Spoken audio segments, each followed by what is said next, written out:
Okay, let's try a problem that's going to be similar to tonight's homework. So we're going to look at problem 36, which is y is equal to -1 plus 1/2 cosine 2x minus 3 pi. Okay, so as I've said before, we're going to do our 5 parts here. A, B, C, D, C here, D, and then interval. Okay, so A is 1/2, so the amplitude is 1/2. Now here's where we need to look at this. We need to factor our 2x minus 3 pi, but I can't do that because I need a 2. So this is where we introduce a 1. We can always multiply this, the 3 by 1, but we're going to write it as 2 over 2. Now I can take out the 2, so we're left with 2x minus 3 pi over 2. So that's what we got here. So this is our b, which is 2. So 2 pi over 2. So period is 2. There, period is pi. C is -1, so we have a vertical translation down 1 unit. And then D is 3 pi over 2. So we have a phase shift to the right, 3 pi over 2. Okay, so the two things we need to focus on first, we've got our vertical translation. So we've taken the middle of the curve. So I'm going to put a dotted line here to indicate the middle of the curve. And that middle of the curve now has moved down 1 unit. But we don't know exactly yet how that relates until we get everything drawn in. So we've got a cosine curve.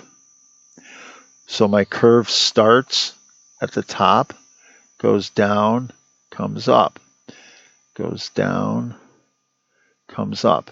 Okay, that's really ugly, but this guy should be down a little bit lower.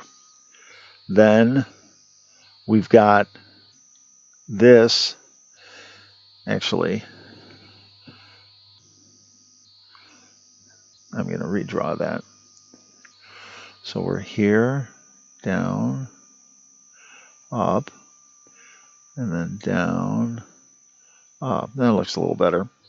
Now this, our dotted line is at -1. We've gone up here a half and down here a half, which means our x-axis is above here, because this is -1, so this is a half, so this is -1/2, and this is -3/2. Now I'm not going to really mark them here, I'm going to mark them elsewhere, but just for the purposes of showing you this. So we've started here. This is our x-axis. This is where we want to mark everything. So we've started at 3 pi over 2 because that was our phase shift. Now let's go ahead and mark our intervals where we cross the middle.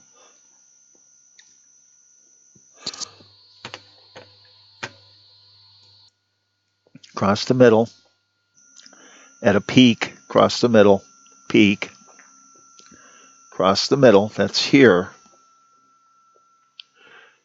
peak, cross the middle, peak.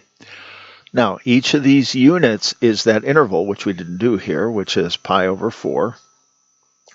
So each one of these is going to be pi over 4, but we're starting at 3 pi over 2 plus pi over 4.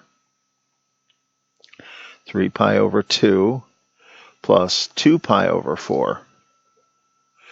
3 pi over 2 plus 3 pi over 4. 3 pi over 2 plus pi. That's our, pi is our period. Now let's go the other way. We're just subtracting. So 3 pi over 2 minus pi over 4 3 pi over 2 minus 2 pi over 4, 3 pi over 2 minus 3 pi over 4, and 3 pi over 2 minus pi. Now the last thing we need to do is find the y-axis. Now if we look at that, we're going to look at all of these here, all of my intervals, and we're looking for the place where x changes from positive to negative. The problem is it doesn't exist here. It's actually over here because this is pi over 2, so we're going to continue moving over to the left. And that's okay. All we need this y-axis is to mark our values here. Here's -1. There's my phase shift. Here's -1/2 because remember A went up a half. And here is 3/2. And that's what my graph looks like. We've got our vertical translation moving this down. Okay, moving it down and then moving everything over. So our phase shift moving over and moving down 1. So that's all we need to do here.